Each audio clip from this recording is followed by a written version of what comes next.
Mesdames et messieurs, bonsoir. 20h sur la RTS, le journal, voici les titres. Le président Macky Sall salue le courage et le dévouement des commandos de l'armée sénégalaise. Les commandos, une unité de gloire de la création à l'apogée.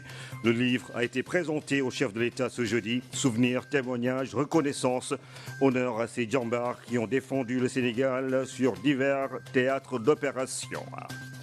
Ce 14 mars est célébrée la journée mondiale du rein. Comment promouvoir un accès équitable aux soins et une utilisation optimale des médicaments? Tel est le grand défi. Au mois de décembre dernier, le Sénégal réussissait ses premières transplantations rénales. Quelle est la suite? Après cette prouesse, l'hôpital militaire de Ouakam nous a ouvert ses portes. Ramadan et date, deux mots intrinsèquement liés depuis la nuit des temps. Le mois béni et ce fruit recommandé par le prophète de l'islam cheminent ensemble. Pour les musulmans, c'est le premier aliment à consommer au moment de la rupture du jeûne.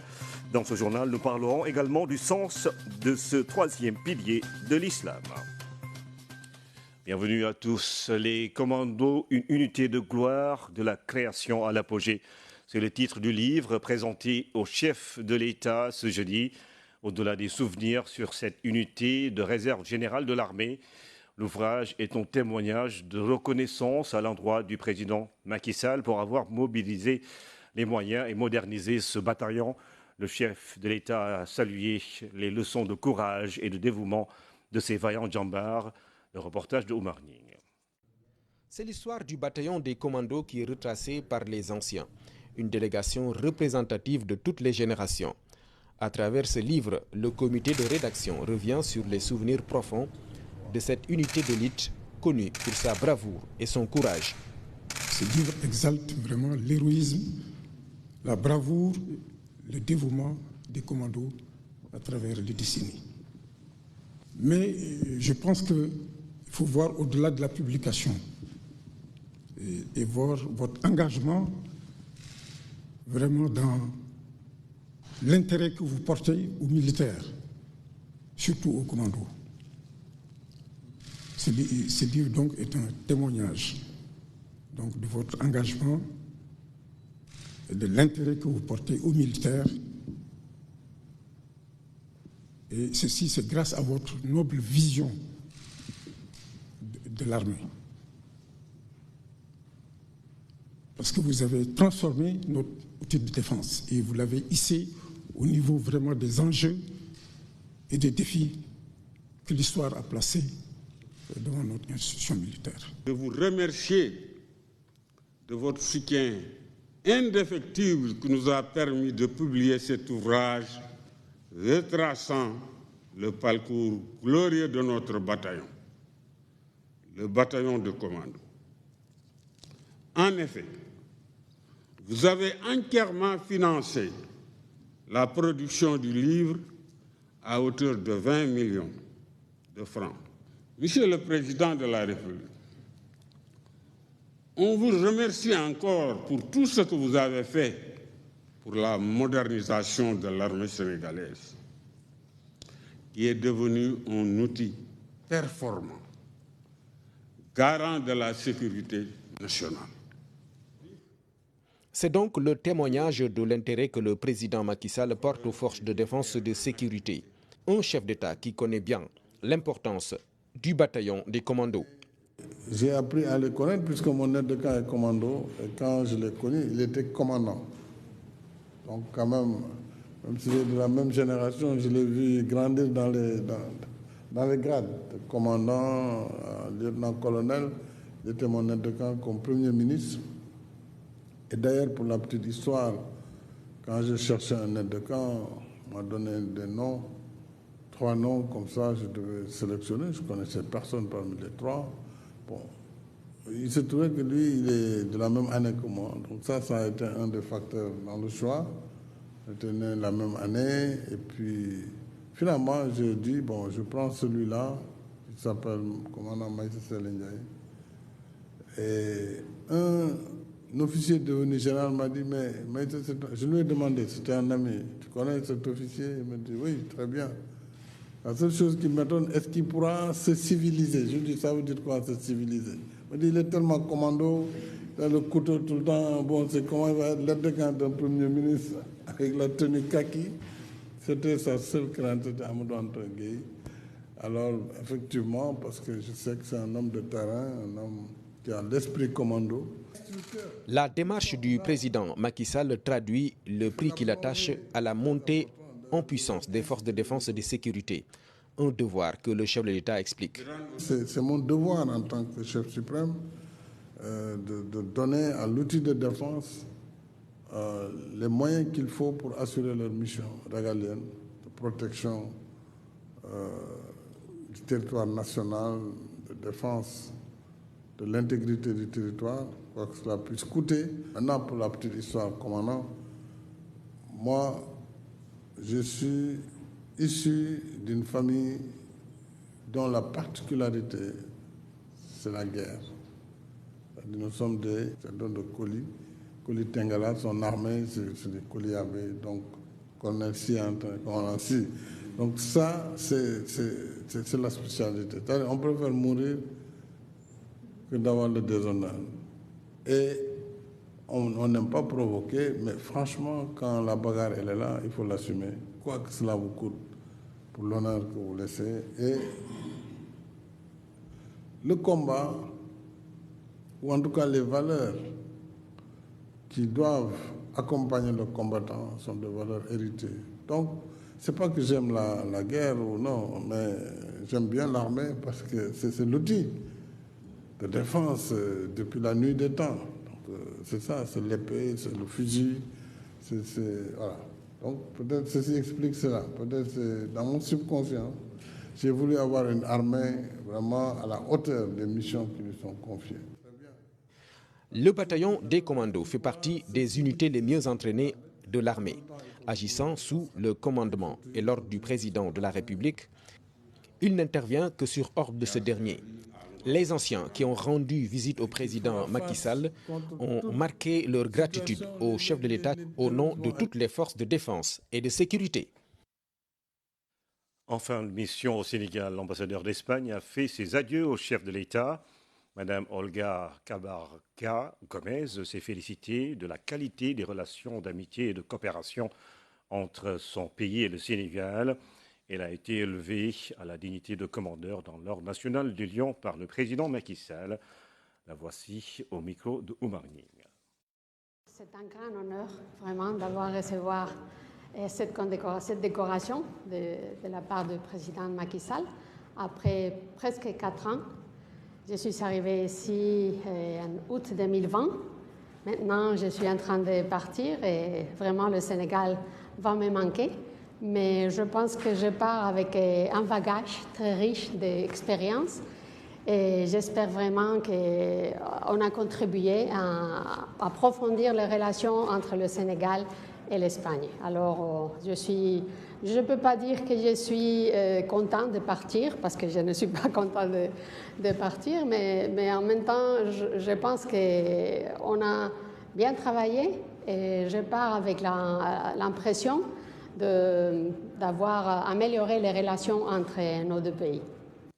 La commune de Mboro, département de Tivaouane, vient d'entraîner son premier centre de rééducation et de kinésithérapie, une initiative de l'ONG En Citron pour tous, en partenariat avec l'association des personnes en situation de handicap de Mboro. Ce centre vient combler un grand vide. Les patients qui sollicitaient une rééducation étaient obligés d'aller jusqu'à Thiès ou Dakar pour une bonne prise en charge médicale. Fatimata Banelba. Le centre de rééducation et de kinésithérapie de Mboro est le fruit d'une ambition longtemps nourrie par Bénédicte Joachim, une citoyenne belge qui s'est toujours engagée pour le bien-être des couches vulnérables. Depuis son installation dans la commune de Mboro, elle s'activait déjà dans le bénévolat en aidant les personnes malades à retrouver une meilleure santé, tout en souhaitant offrir un centre de rééducation et de kinésithérapie. Aujourd'hui, avec la réalisation du centre Un Citron pour tous, son rêve est devenu réalité. En voyant toutes ces personnes qui étaient massées, je me suis rendu compte en fait qu'elles n'avaient vraiment pas elles ne savaient pas aller chez des kinésithérapeutes. Donc des problèmes de hanches, des problèmes de genoux, des problèmes d'AVC, des problèmes d'IMC. Et donc, à ce moment-là, je leur ai dit, mais qu'est-ce que vous auriez besoin? On aurait besoin d'un centre de rééducation, non pas à 45 km à Thiès, mais qui serait ici, à Mboro. Il a fallu rassembler suffisamment de ressources pour réaliser ce joyau fort important pour les populations de Mboro. Grâce à ses concitoyens et le soutien de donateurs belges, Bénédicte a réussi son projet. Près de 200 000 € auront suffi pour en arriver à ces résultats. On est vraiment très très fiers de nous parce qu'on a fait ça entre femmes. Donc les femmes, elles sont capables de bouger, de faire changer le monde en mieux, en bien, et donc c'est fantastique. Nous avons créé une association, une ASBL, qui est reconnue par l'État belge, composée de 6 femmes, et qui, elles aussi, de part et d'autre, essayent de récolter tous les fonds, en fait, pour pouvoir construire le centre et pour pouvoir l'aménager.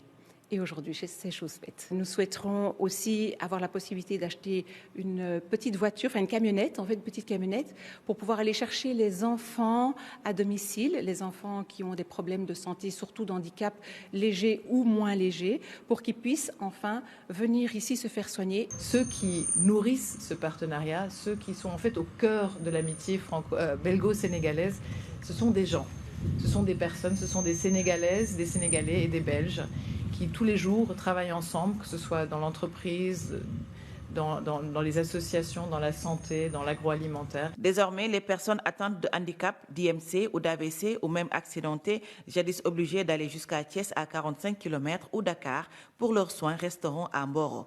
L'ouverture du centre est un pas certes important, mais le faire vivre reste un défi pour toute la population de Mboro, Darou Khoudoss et même Tivaouane. Pratiquement dans tout le département, il n'existe pas de centre de ce genre. Alors, ce qui fait que les personnes qui ont souvent besoin de kinésithérapie sont obligées de se déplacer jusqu'à Thiès. Et cela au-delà même des personnes en situation de handicap, ceux qui ont des accidents, les vieilles personnes aussi qui en ont besoin. Donc vraiment, ce centre est venu à son heure. Le centre Un Citron pour tous, fruit d'un partenariat entre l'Association des personnes en situation de handicap de Mboro et l'Association belge, va permettre l'accès aux soins à moindre coût.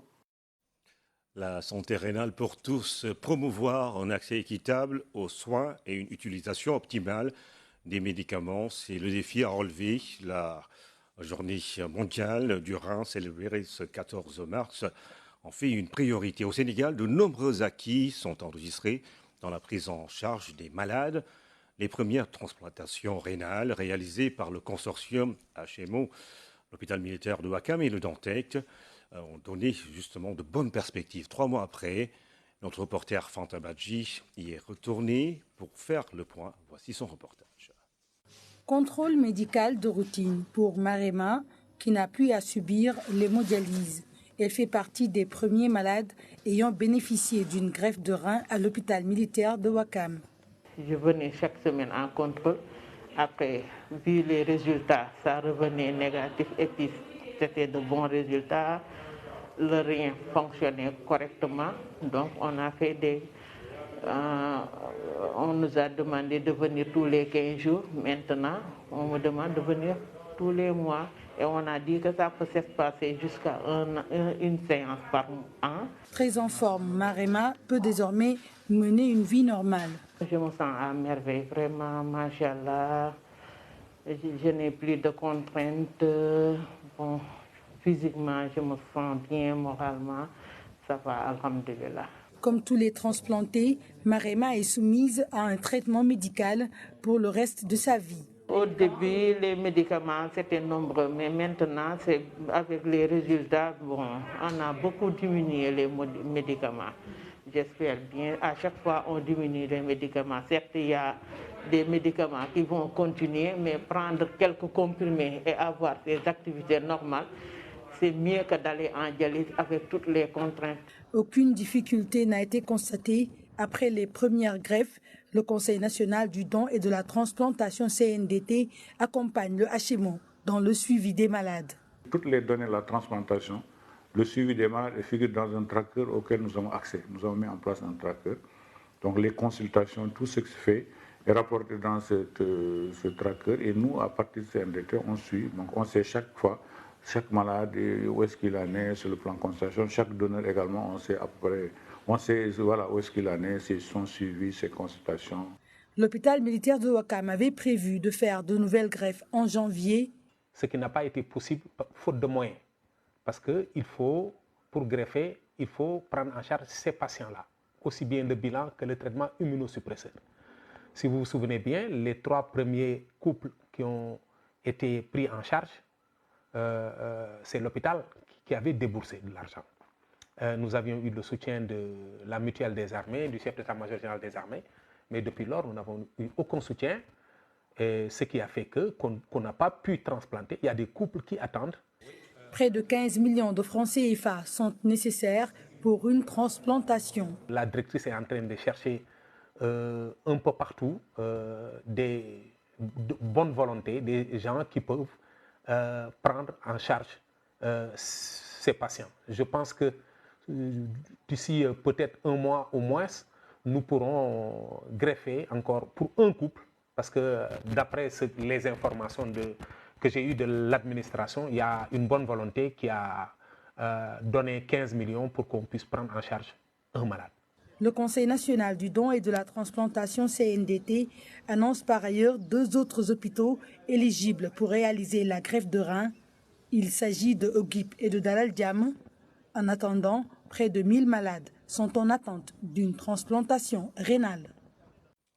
Le système d'enlèvement des marchandises se dote d'un nouvel outil, le guichet unique portuaire. Le COSEC gagne de 2000 et la communauté des acteurs portuaires veulent davantage dématérialiser les procédures et prendre justement plus d'atouts pour être plus compétitifs avec le port autonome de Dakar. Ousmane Noya. Améliorer, renforcer la chaîne logistique et faciliter les échanges via le digital. C'est cela le nouveau défi du COSEC avec ses partenaires. L'offre portuaire doit être améliorée et elle doit être efficace et compétitive au service d'une économie sénégalaise toujours à la pointe du progrès. Nous sommes dans un environnement intégré où l'ensemble des acteurs qui délivrent des documents nécessaires à l'enlèvement de la marchandise interagissent autour d'une et même plateforme. Le transitaire qui représente le chargeur a besoin d'une liasse documentaire pour enlever sa marchandise. Les acteurs privés et publics connectés autour de cette plateforme guichet unique délivrent le document. Et le COSEC ne pouvait pas être en reste en tant qu'acteur intervenant dans le processus d'enlèvement de la marchandise à travers la délivrance du BSC et de la bourse de fret est également connecté. La longue tradition du Sénégal avec le système digital, c'est Orbus, c'est le système Gaïndé et tant d'autres. Aujourd'hui, il faut aller à l'assaut de la dématérialisation complète du système d'enlèvement des marchandises. Et cet atelier sensibilise. C'est un outil qui permet de renforcer l'efficacité de toute la chaîne logistique, puisque toutes les formalités qui étaient nécessaires pour l'enlèvement et qui sont des formalités de nature à protéger l'économie et à protéger les consommateurs ont été intégrées dans le schéma de dématérialisation. Donc cela apporte une très grande efficacité à la chaîne logistique. Le Sénégal a une évolution depuis très longtemps, d'abord avec le pré-dédouanement avec Orbis, avec le dédouanement depuis 1990 avec Gaïndé, le système Gaïndé de la douane. Il restait les procédures d'enlèvement, aujourd'hui qui est maîtrisé par le guichet unique dématérialisé des enlèvements, appelé communément guichet unique portière. Je pense que ces 2 plateformes-là contribuent à améliorer ce système-là pour permettre aux acteurs et aux opérateurs de gagner du temps, de gagner en réduction des coûts, mais également la maîtrise de toute la chaîne logistique par un système d'information qui est aujourd'hui guichet unique. Cet atelier ouvrant l'ère de la dématérialisation complète des activités portuaires met le COSEC au cœur des innovations et des imaginations fertiles. Service exclusif de la compétitivité du port autonome de Dakar. Le projet cadastre et sécurisation foncière innove. Le PROCACEF a lancé des travaux de modernisation du réseau géocédique national et un système d'information foncière, des réformes qui renforcent la sécurité foncière et accélèrent l'immatriculation des parcelles. Anaïs Nyanyamane pour plus de détails. Pour mieux faire face aux nombreux conflits et litiges fonciers, Le projet Cadastre et sécurisation foncière, PROGASEF, s'engage à moderniser ses infrastructures. Des réformes foncières pour catalyser l'émergence économique du pays. C'est un moment important pour le projet parce que cela marque une étape cruciale dans la mise en œuvre des activités. Nous sommes là pour un atelier de lancement de la géodésie, mais également du système d'information foncière communale, qui sont des outils extrêmement importants pour la sécurisation foncière. Le projet Cadastre et sécurisation foncière veut ainsi moderniser le réseau géodésique national et mettre en place un système d'information foncière. Le gouvernement du Sénégal, à travers le ministère de l'économie et des finances du plan actuel, sur la coordination du PROGASEF,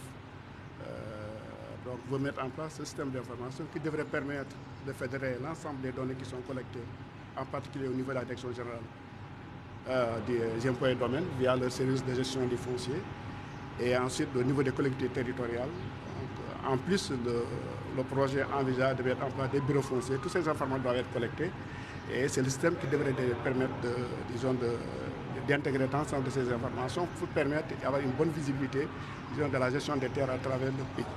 Ce projet géodésie, il s'agit de choses très concrètes, c'est installer des stations permanentes GPS sur l'ensemble du pays et une seconde phase sur ce projet avec la réhabilitation des bornes géodésiques existantes utilisées par les experts, les utilisateurs comme les géomètres. En complément, d'autres phases en parallèle vont être établies pour l'élaboration d'un portail web pour l'accès à ces données. Des innovations du secteur foncier qui suscitent beaucoup d'intérêt. On est en train de mettre les prérequis pour aller vers une grande sécurisation foncière. Et là, je pense bien que nos populations, nos communes, mais également l'État du Sénégal, tout le monde y trouvera son compte. Et on va le réussir parce que toujours on a fait une démarche inclusive en regroupant l'ensemble des acteurs, en regroupant également les populations concernées. Donc nous sommes très optimistes quant à l'atteinte de nos objectifs et de nos indicateurs. La modernisation du réseau géodésique et la mise en place du système d'information foncière devront améliorer la gouvernance et la sécurité foncière du Sénégal. Le centre horticole de Neteboulou sera bientôt inauguré. Le chantier est en phase de livraison.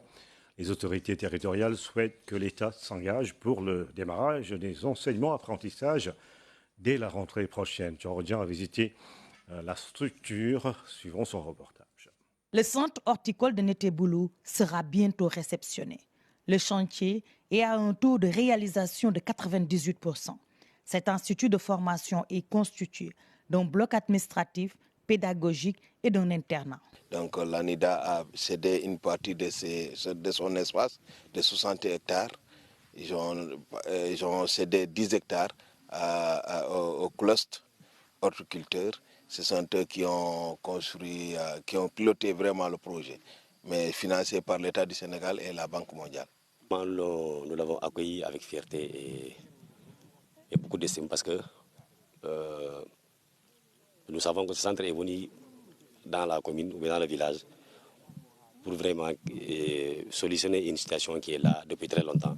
Le centre devait être fonctionnel depuis 2020. L'une des entreprises chargées de l'exécution des travaux n'a pas respecté ses engagements. Bon, il y a eu des retards. Donc, cette année, en tout cas, nous avons beaucoup d'espoir. L'ouverture prochaine, ça sera vraiment ouvert vraiment aux élèves et étudiants.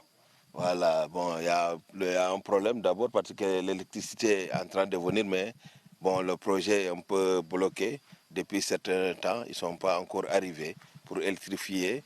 Bon, eux aussi, il y a une partie peinture qui reste. Les jeunes sont prêts, ils sont très engagés et ils sont même pressés que le centre soit livré et que les activités commencent.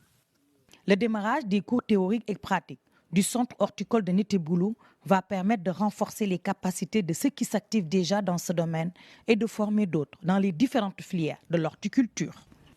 Par rapport à l'emploi et l'employabilité, donc les jeunes s'activent à aller chercher du travail. Ou bien, il y a d'abord l'exode rural des villes ou bien de Neteboulou ou de Tamba vers Dakar. mais il y a aussi l'immigration clandestine que vous venez de poser. Donc la création de ce centre va permettre quand même d'éradiquer certaines situations que je trouve au niveau du village ici. Vous savez que Neteboul, c'est une commune frontalière avec la Gambie, mais aussi à Guinée aussi à côté. Donc demain, peut-être que nous pouvons accueillir les jeunes qui vont venir de tous ces pays-là pour venir vraiment dispenser vraiment des cours ici. Donc je crois que si le centre vraiment marche, donc le marché de Tamba sera approvisionné à partir de Neteboulou. Les jeunes sortis de ce centre de formation horticole pourront intégrer la ferme Anida. Ce périmètre agricole permet à une centaine de jeunes, dont 35 femmes, de cultiver et de gagner dignement leur vie. Elles sont fortement consommées en période de Ramadan. Les dattes sont très visibles sur les étals, les boutiques, supermarchés ou même dans la rue avec les marchands ambulants. Leur consommation est une recommandation du prophète Mohammed. Le prophète rompait son jeûne avec ce fruit aux multiples vertus et ses bienfaits sur la santé. Amadou Diallo. Tandarma, son nom fait toujours penser au Ramadan. Non, je ne parle pas de votre émission préférée du Ramadan sur la RTS, mais bien de celle-ci, les dattes. Elles sont très prisées en cette période de jeûne. Au marché, les dattes sont bien visibles sur les étals et il y en a pour tous les goûts. On a des dattes chasses, celles de grande taille et les autres réputées pour leur teneur en sucre. Il y a aussi des dattes humides. Elles sont très prisées. Les prix ne sont pas chers, vraiment, comparés à l'année dernière. Pour le moment, c'est prix 15 000, il y a 2 kilos. Les 10 kilos me reviennent à 15 000 francs. Il y a une hausse à cause de la forte demande en cette période de Ramadan. 1 kilo, 2 000, il y a 25. Mais qu'ont de si particulier les dattes pour être si grandement consommées en période de Ramadan et même au-delà? Les dattes sont un produit très très important. Cela suffirait seulement si on se contentait du hadith du prophète qui, selon lui, a recommandé les dates pour la coupure du jeûne. Parce que déjà, sur le plan scientifique et médical, les dates, quand elles sont prises à jeûn, ça vous déparasite littéralement. Ensuite, les dates sont réputées pour leurs fibres. C'est des fibres qui vraiment contiennent beaucoup de force et d'énergie, pleine d'énergie. Et ça, c'est bon pour requinquer quelqu'un qui a passé toute une journée à jeûner. Vous êtes sûrement nombreux à l'heure de la rupture du jeûne à consommer des dattes. Ne vous en détournez pas, car il s'agit bien d'une recommandation du prophète Mohammed, paix et salut sur lui. À vos dates donc, le jeûne est un acte d'adoration qui vise à purifier le croyant par l'abstinence. C'est une rupture avec les habitudes du quotidien. Mais quel est exactement le sens de ce troisième pilier de l'islam? Réponse avec le prédicateur islamique Mohamed Sharif Diop pour micro de Amadou Diallo. Le sens du jeûne peut se limiter à deux choses. Un, nous ramener à Allah subhanahu wa ta'ala. Deux, nous mener à faire des ruptures sur ce que nous faisions chaque jour, notre façon de vivre, notre façon, et de remettre en cause vraiment comment nous fonctionnons dans ce monde-là. Nous sommes dans très souvent la routine, une routine. Nous sommes dans des choses qui ne sont pas prioritaires et c'est ce que nous observons justement quand le Ramadan arrive. Il y a un certain nombre de choses que les gens abandonnent. Les femmes, par exemple, disent nous ne portons plus d'habits qui ne sont pas pudiques. Les hommes qui n'allaient pas à la mosquée se disent désormais nous allons à la mosquée. Donc on revient à l'essentiel. L'essentiel c'est la pratique, l'essentiel c'est Allah subhanahu wa ta'ala et surtout maintenant à avoir la force, cette force de suivre Allah, le Tout-Puissant, le Très-Haut. Pendant le Ramadan, tout ce qui était interdit est interdit. Donc il n'y a pas il n'y a pas de nouveauté sous le ciel du Ramadan. Ce qui était interdit est interdit. Maintenant, il s'y ajoute simplement des choses qui étaient autorisées, qui étaient licites et qui, dans le cadre de la formation maintenant du nafs de notre roue, on nous dit abstenez-vous de manger, abstenez-vous de boire, abstenez-vous d'approcher vos épouses, vos époux, abstenez-vous surtout de dire du mal. Beaucoup plus d'enseignements sur l'islam et le ramadan avec l'émission Tandarmar. Ce sera donc dans quelques heures sur les antennes de la RTS. Merci de nous avoir suivis et bonne fin de soirée à tous.